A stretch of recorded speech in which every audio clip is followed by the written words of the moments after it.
All right, welcome back for another episode of Two Plane Sports.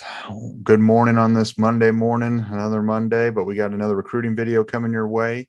It seems to be that recruiting videos are the best thing we can put out, and you guys enjoy the most. We're going to try to keep going with that as the Champ U barbecue is coming. What, in 3 weeks? It seems like it's hard to believe that June's already like in 3 weeks away. But today we're going to be talking about OU landed another quarterback, possibly the greatest name out there, General Booty. Then an update on Reed Mike's visit, an update on Phil Posadi after he dropped his top four, Xavier Sims, and Reuben Bain. And those are the guys we're going to talk about today. But before we get into it, we just want to say we really appreciate it. As we're recording this, we're about to hit 4,200 subscribers. Hit the subscribe button if you hadn't already. We've got a goal of 10,000 subscribers for the year. So help us out, get us there, turn on the notification bell so you never miss an episode. Sometimes we don't post always at 9:30 Monday, Wednesdays, and Fridays. Follow us on all of our social media. Twitter, Facebook, Instagram, everything's linked below, Apple and Spotify as well if you don't want to look at us. As you can tell, it's just Jose and I today. Brandon is not here. Some of you guys are going to be extremely disappointed, opening this video and it's just us two, and some of you will be jumping for joy that it's just us two today. So we're just going to roll with it. So the first guy we're going to talk about, we talked about him in the last video on Friday, is General Booty. It's coming from Tyler Junior College. He had 3,100, little over 3,100 yards, 25 passing touchdowns in his one and only season at Tyler Junior College. He comes in. We initially thought he was going to be a preferred walk-on, but it seems as though he's going to be a full scholarship player. The kid can play, even though he's at the JUCO level. There's plenty of quarterbacks that have put it all together, and they are great players at the Division I level after transferring in. Jose, what do you think about getting a guy like him and the outlook on him? Yeah, first of all, I freaking love that we got this guy. I think as soon as he committed, I'm not sure if people were talking about him before us last week when we dropped our video on Friday, but it seemed like as soon as his commitment happened, everyone was excited, obviously, because of his name, and it's probably one of the best names in college football right now. But this dude is going to get so much money from his jersey sales since Oklahoma is going to be doing player jerseys. I think we're going to be seeing a lot of booty jerseys out there at the football game. So, I'm happy that we got him. Something that we did kind of talk about before we got recording is that we're kind of on a quarterback happy run here. I know that, the spring game, there seemed to be a big drop off between Gabriel and Evers, which, you could put it to inexperience with Evers being, that he just got to college, like every coach mentions when they talk about their freshman players. Being a football player is hard enough at the college level when you're adding in your first semester at college, adjusting to living away from your parents, pretty much being responsible for yourself, and then adding on football. Not an easy task. So I think that he will get better as time goes on and as he gets more experience being a college student and a college football player. But the general, I think, now has an opportunity to compete with Evers for the number 2 spot. I know I was never a big Bohannon fan whenever we talked about him a couple weeks back. And the addition of Davis Bevel, he's just as inexperienced pretty much as Nick Evers. He really hasn't played much at the college level other than in the bowl game that Pitt had last year, and it was due to an injury to the second string quarterback and Kenny Pickett opting out of the bowl game. So really, General Booty is the most experienced quarterback, even though it's not at the D1 level. He's experienced with college level athletes. So he's got that opportunity to compete for number 2. Will he get it? I'm not sure. I know when we talked about him last week, Bunnett and I had mentioned, he is going to have to climb a ladder here in a way, because it is a pretty loaded quarterback room. Maybe not in talent in some people's eyes, but just with the sheer amount of quarterbacks we have in the room right now, it is pretty deep.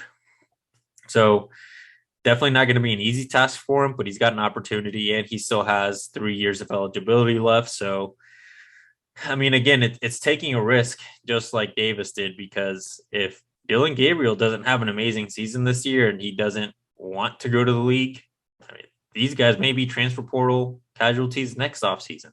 And it's going to be on another quarterback carousel again. Seems like we're kind of becoming the college level is becoming the NFL in that way because of the transfer portal, and who knows if there's ever going to be any kind of regulations or guardrails to make it easier for players and coaches to manage the roster. But I mean, for now, we've got the guys that we have on the team, and I think there's a legit chance that the General Booty's got an opportunity to compete to be the backups to Dylan Gabriel. And but who knows? I mean, there's still, I mean, all summer ball to get Davis and the General up to speed with the offense. Yeah, I mean, we were talking about it. There's just a ton of quarterbacks in that room. You know, you got Dylan Gabriel, Nick Evers, Bevel, the General, Ben Harris, Ralph Rucker, and Micah Bowens. Outside of Dylan Gabriel at the Division I level, everyone hasn't played literally at all, or a few snaps here and there, and that's about it. And you're right, the General has the most college level play experience, and we can't discount that it's junior college, because we've had plenty of junior college transfers come in and start next year. You think Perrion Winfred? I mean, he came in and had a great year his first year here out of was it Iowa Western or Iowa something community college, and he could. I mean, but Micah Bowens isn't that bad either. He could compete for the number 2 spot. Or it still could be Nick Evers. I think it's interesting that the General got a full scholarship from what it seems like anyway. I would have figured he would have been a preferred walk-on, and that's what we assumed. But he must have had some other offers, and some other schools were probably offering him a scholarship, and Jeff Levy must see him as the potential. And it most likely means that OU will only look to take one quarterback in the 2024 class. I mean, 2023 and 2024 with Jackson Arnold, and then whoever's going to be in 2024. So I think maybe that's also as an insurance policy to not try to have to recruit another kid in one of these 2 upcoming classes. I don't know. The kid can play. It's junior college, but we've seen it happen before where kids come out of nowhere and are great. So it always helps to add some experience and some decent play. So he's a gunslinger, and we'll see. And from his commitment video, it looked like he was wearing number 10 for everyone that was curious what number he's going to wear. And if you want to order a jersey, I don't know, you might just wait for the official roster update, but might be number 10. Yeah. And football aside, we were talking about this weekend. His parents were either really excited that this kid was going to have just uber confidence in himself to embrace the name General Booty, or we're putting this kid in a position to get bullied for a long time. But now that it seems like he has the confidence to carry his name, I hope he continues this trend that his parents have started. And maybe if he has a son, it'll be Admiral Booty, and after that, Lieutenant Booty, Colonel Booty. You just got to roll on with it, because the General can't be the last one in this lineage. Yeah, Captain Booty, Private Booty, Sergeant. Exactly. You got to keep it going. If somehow this gets to the General, just remember, when you have a son, hopefully name him like Admiral. Continue with this military ranking naming system, because one day it might run out, but at least you'll get to, your great grandson will go back and be like, the General is what started it all. Yeah. No, it's quite the name, a name that everyone knows across the country. Most junior college transfer quarterbacks, no one knows their names, and everyone knows his. So we'll move on. Another kid we talked about in our last video for the very first time, Mahajka. He came up this past week and visited OU unofficially after his recent offer last week, I believe it was. Came up, decommitted from Clemson before he visited, and had a great visit. Seemed like it went really well, so well that he set up his official visit for the Champion Barbecue. So he's going to be on campus twice in a matter of 3 weeks or so. He does have an official setup, I believe, to Florida on June 17th. So, and he might go to Miami but it seems like it's really going to be between OU and Florida here. It seems to be a reoccurring theme. It seems like OU and Florida are recruiting a lot of the same guys and are up in their final, final two, final three schools.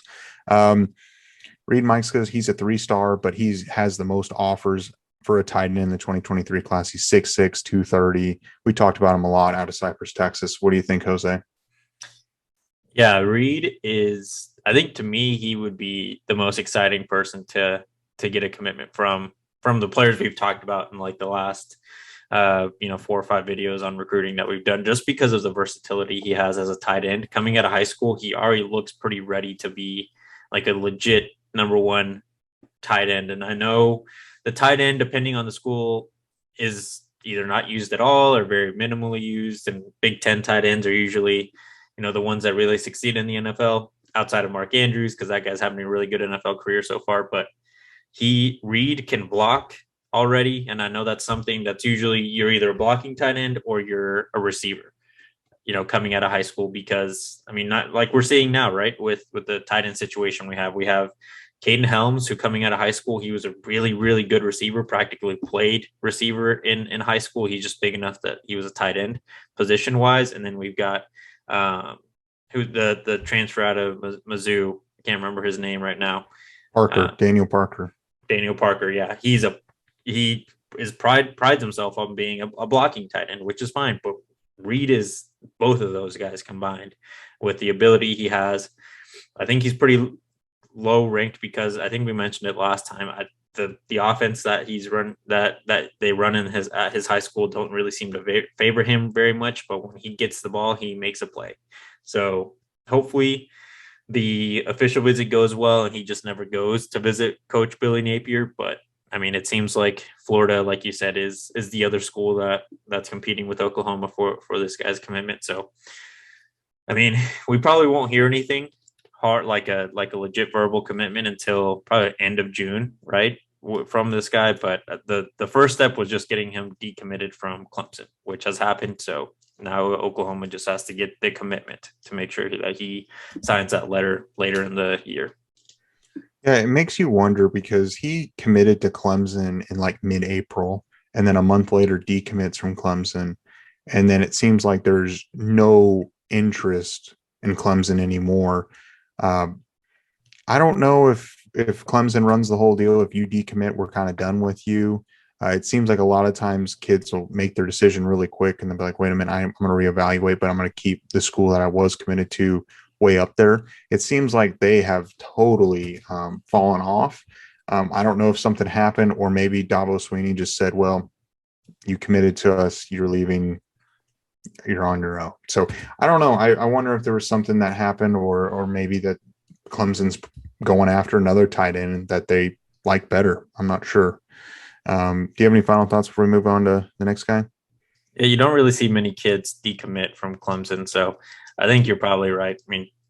Coach Venables had to get that ideology from someone or probably got an inspiration from someone. And maybe Dabo was part of that. So, who knows with Reed what he's going to do. But, also with that being said, maybe Reed didn't commit this weekend because he knows Venables is a you commit, you're committed. Like once you commit, we expect you to stop visiting others. So maybe Oklahoma is number 1 in his eyes, but he wants to explore and make sure it's Oklahoma for him before he makes any sort of announcement.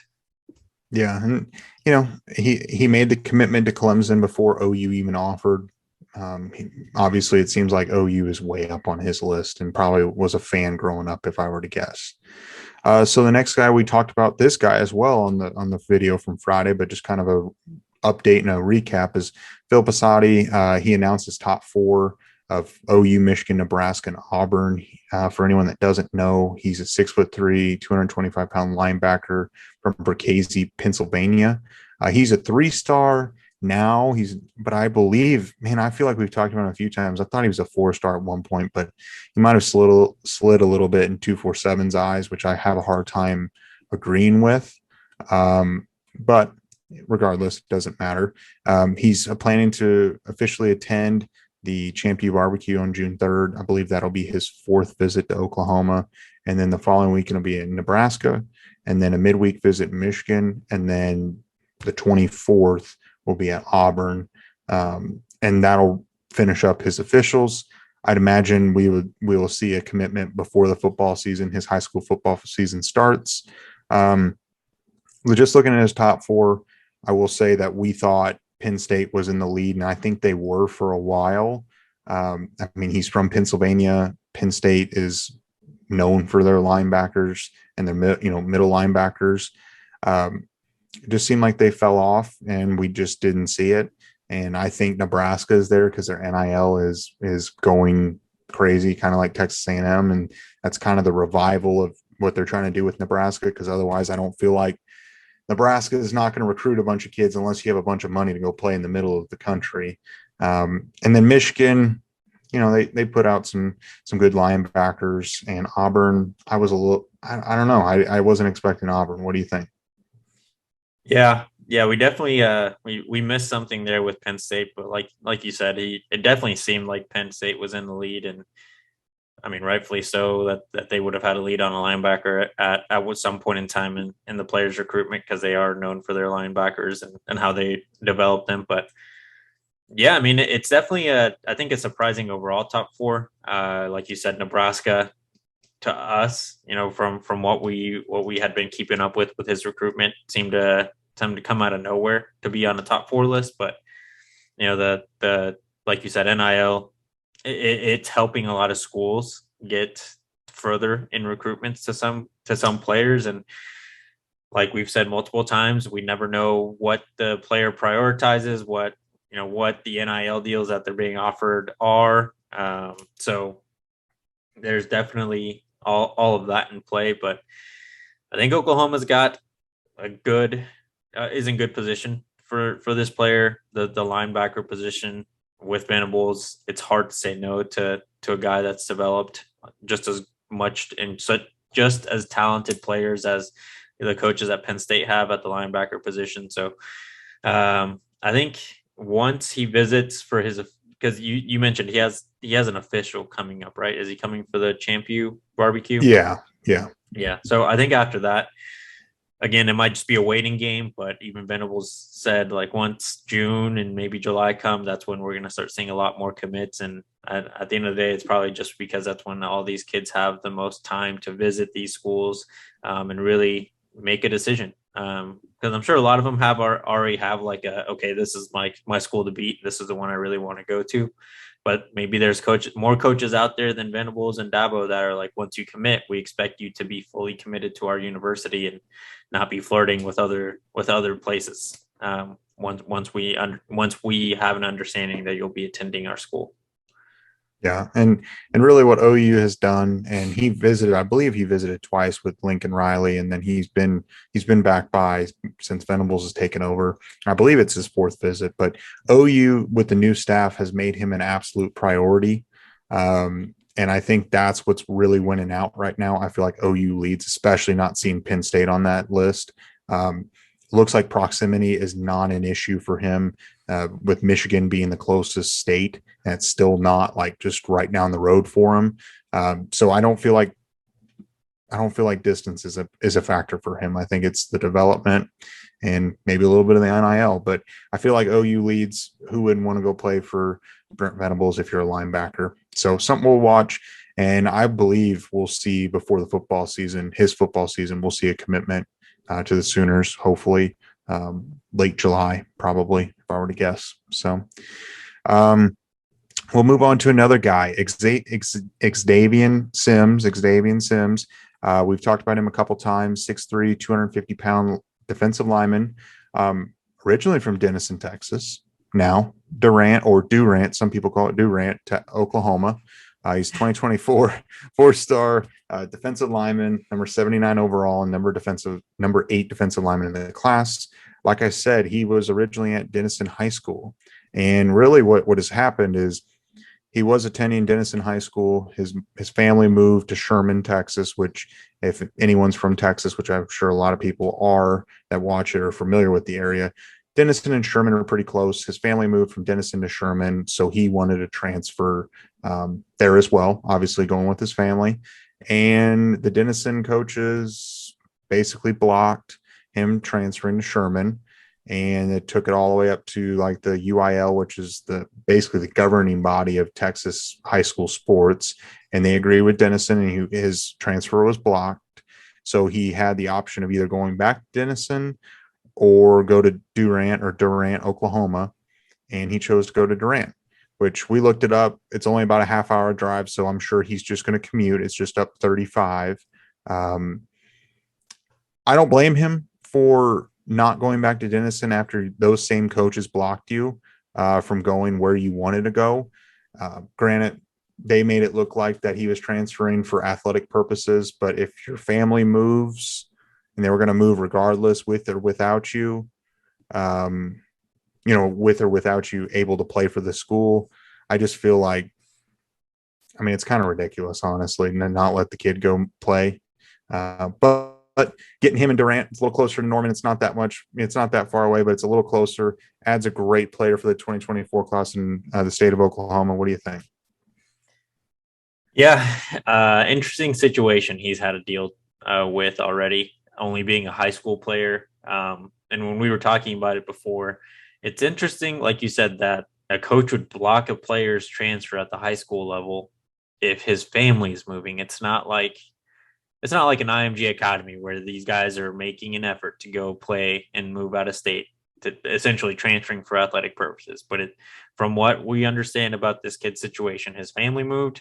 He's just moving school districts. It's really not. It doesn't seem that complicated. But whatever. Texas football, super serious, and I understand that. But they're still kids at the end of the day. They got to follow. They don't have a choice. They're going with where their families are living, and it's ridiculous that the coach did it. So whatever. I understand that he wouldn't want to live there. So definitely, I would do the exact same thing he did. In spite of that coach, I'm gonna drive 30 minutes across state lines and go to a different high school just because I don't want to deal with you anymore. Yeah, he's definitely talented. I liked what I saw whenever I got to see a little bit of his highlight tape from when he was at Denison High School. He played a lot of defense interior lineman, and he did play a little bit of tight end, if I remember correctly. So, and it was mainly for blocking situations. So he's a big enough body that you can put him out there, and he's athletic enough to move other humans around. But it'll be interesting how he develops overall, his body, right? Because I think being 15, 16 years old, playing interior, you're probably just bigger than everyone else at that point, right? And maybe, I'm sure he's talented, and he put up the numbers that he was being productive. But if his body doesn't develop a lot more, he might get moved to the edge, and then it'll be a bit of a transition, having to come outside. Having your moves are going to be a little different because you're not just kind of trying to blast through someone, trying to kind of using some finesse to try to get around the tackle. So he's got the talent, he's got the athleticism. It's just going to be how does his body develop to get to that point. But he would be a big addition to the defensive line. I mean, the defensive line recruiting overall in 2024 is absolutely crazy. I think we talk about all this all the time, but it seems like we've got a pretty good lead with T.A. Cunningham, 2024, Nigel Smith, 2024, David Stone, also 2024, if I'm remembering these graduation years correctly. It's a lot of players, so I apologize if I'm getting them wrong. And there's a lot of others, but it seems like we're going after 4 and 5-star kids, and not just like lower 4-stars that are fringe or mid 4-stars. These are guys that are fringe 5-star players, and it's probably they might become 5-stars once they hit their junior or their senior season, and they get more time to be evaluated by these recruiting platforms. Yeah, I think OU, just like what Texas A&M did this past recruiting cycle, they're not going to turn away any great defensive linemen in the 23 or 2024 classes. I feel like they're going to dedicate as many scholarships as they are going to get commits from, and they're going to make sure that all these talented kids, that if they want to come play here, they're going to have an opportunity to. Sims, 2-sport athlete, track and field. He's already been to OU multiple times. He earned his scholarship offer during the spring game. Todd Bates gave it to him after the game. So somewhat of a recent offer, but I feel like with him, he might still live in Texas. I don't know. That's just assumptions that he would just drive to school. I feel like him with being now an in-state high school football player, his recruiting just got taken to the next level as far as focus, because as Venable says, he wants to focus on what, all the in-state kids that we want to recruit. And he just got 3 notches higher because now he's in state, and you can't let a kid like him that's playing, an hour and a half south of you or whatever it is, leave. So something to watch. I believe he's going to be up for the Champion Barbecue.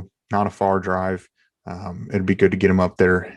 Or if he isn't, then hopefully it'll be very soon after that. The last guy we're going to talk about is Reuben Bain Jr. We haven't talked about Reuben Bain Jr. in a while, but he earned his offer a few months ago. He's 6'2", 250-pound defensive lineman from Miami, Florida, 2023 4-star, number 148 overall, and number 21 defensive lineman. I remember the video that we talked about him. I was really pumped up after looking at his stat line, like 60 tackles, 48 and a half tackles for loss, 29 and a half sacks, and 5 forced fumbles just last year. Nearly 30 sacks in a season. I don't care what level of high school football you're at, is insane. He got his offer on December 18th. He was supposed to come up for sometime in March, whenever the big recruiting weekend was in March. That ended up not happening as far as for his unofficial. And he's coming up for the Champion on his official. He saw it on his Twitter with the videos that they're putting out now, which I think are pretty cool. I think it's going to be an uphill battle to get him out of Miami. Crystal ball is going to be all over him, and I'm sure they already are. And he seems to be a little reluctant to visit unofficially. Granted, it could be monetary restraints. You just never know. Or maybe it's just he just is not set on playing out of state or that far away, because it's a long way. It's not like it's not just a state over or so. I mean, it's a flight. I mean, you don't want to drive that. And even if talking about the SEC, and yeah, OU eventually played Florida, but still Gainesville from Miami. I don't know exactly because I've never driven it, but I'm guessing it's 6 or 8 hours. It's still a haul. What do you think? Yeah, it's going to be a tough guy to get away from Miami, like you said. And there's just players like that. They like where they're from and they want to stay there, which is completely fine. It's the right that they have that decision to make. So if he wants to stay there, completely fine. But it is going to be, I think he would be missing out on a really good opportunity being coached by Venables, but mainly Bates and Coach Chavis. So hopefully he has a good visit when he does come for his official, and hopefully it's enough to at least make him consider leaving Miami. But it's going to be really tough. I mean, he lives there. He's grown up there. The university is right there. I'm guessing he probably has grown up, idolizing players at Miami and wanting to be a Hurricane. And if he's a Miami fan, I'm sure that he's gone and looked at their history at the defensive line position and just defense in general. It's pretty impressive back in like the 2000s when they were doing some shady stuff. But I mean, the players were still talented, as shady as it was, they were still very talented players that made names for themselves at the professional level. So they had a track record, and now they're just trying to rebuild it with Cristobal, and he wants to be part of that rebuilding process potentially. Yeah, and I just looked it up to see a drive from Miami to Gainesville is about 4.5, 5 hours. So it's still a long drive. But I just feel like it's going to be hard to get him out of the state of Florida, or at least out of Miami. He might not go very far.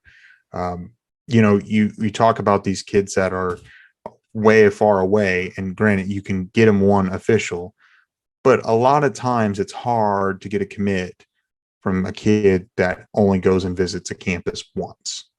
It's hard. I mean, it happens, but a lot of these kids are going multiple times. You think about all the kids that are local in, North Texas and this region that come up on the weekends just because it's a 2-hour drive for them. You go 3, 4, and 5 and 6 times in some cases. I mean, Derrick LeBlanc from Kissimmee, Florida, he's coming up for his 5th visit for the Champion Barbecue in the matter of like 4 months or 4 or 5 months. And you feel a lot better about someone that's visited that many times. It's just hard to sell yourself on the idea when you could go play at Miami that's right down the road. Not saying that Miami's nearly as good as Oklahoma, and he probably would have a better opportunity to play at the highest level for OU, but sometimes that's not that big of a factor, and you'd rather go try to revive a program and you probably get a lot of playing time almost immediately. And if you're good at Miami, you're going to get drafted. So, I mean, it's not like he's going to struggle. And that coaching staff is pretty solid down there, a lot better than what it has been in recent memory. Yeah. So that's all I've got. We don't have Brandon here. Do you have any final thoughts or an end of video challenge for the people? I don't have an end of video challenge, but make sure that you're liking the video and commenting. And then, if you haven't subscribed already, I'm not sure what you guys are doing. I'm assuming you're just, you don't like OU football, and that's why you haven't subscribed. But if you watch a lot and you like OU football, just hit the button. It's completely free, like Brum always says, and then hit the little bell next to it. Yeah, easy enough. Just do it. 2 clicks and you're done. You can exit out the video right now. You don't even have to listen to the last few seconds. But we really appreciate it. Just let us know what you think on the guys we talked about today. A lot of talent in the general. We'll catch you guys Wednesday.